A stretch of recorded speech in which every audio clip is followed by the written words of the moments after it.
What's up guys, Logic Over Emotion, and in this video I just want to talk about big tech censorship for one moment. I'm sure that many of you have seen or heard of the doctor's video speech that went viral, and it was quickly taken down off of all the big platforms. And this was done because they basically said it violated some COVID Misinformation Act, right? Now, the fact that we even have a COVID Misinformation Act should let you know that something's wrong.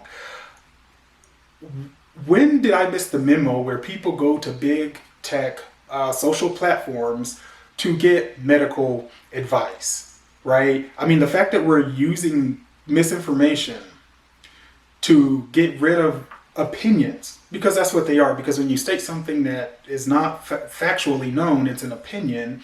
And we just wipe opinions off if they don't go along with the narrative. And you can see how there's not fair treatment across the board.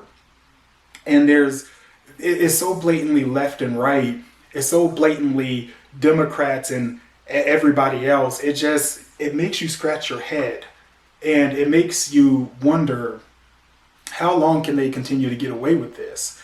I guess the problem is at the very top, with the people who call all the shots, like all of them are in this together. And even I feel if you're not wanting to be part of that group, say you're Mark Zuckerberg and you don't want to be a part of that group, then they'll make running a very large company like he has a nightmare. And so it's much easier just to go along with it and, you know, save what you've spent your life building, versus letting them take it away from you. And I feel the same way about a lot of politicians, the way we censor them. A lot of politicians, I believe only about 50% of the people in politics actually say things that they mean, because many people want to say things that they can, or they'll lose their job, they'll be reprimanded for it. And the censorship is just, it's annoying, because again, let me choose for myself which information makes sense.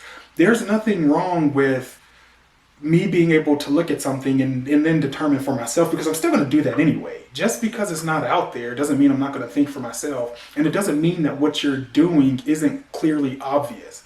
I mean, the way everything is just split down political lines, the way one group wants to treat the coronavirus versus the way another group wants to treat it, is just amazing to me. And again, viruses are not political. People are.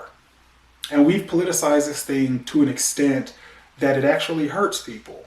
Now, in this case, I mean, yeah, this person was kind of deep into religion.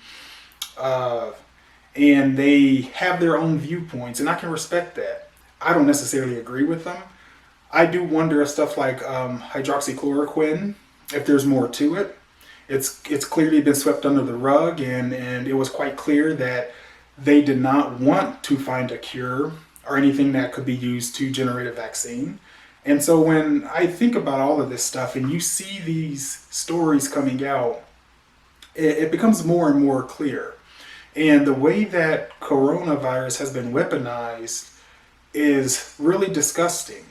And I think if the truth actually comes out one day, that the Democrats will have a lot to answer for, because they've destroyed a lot of lives over this.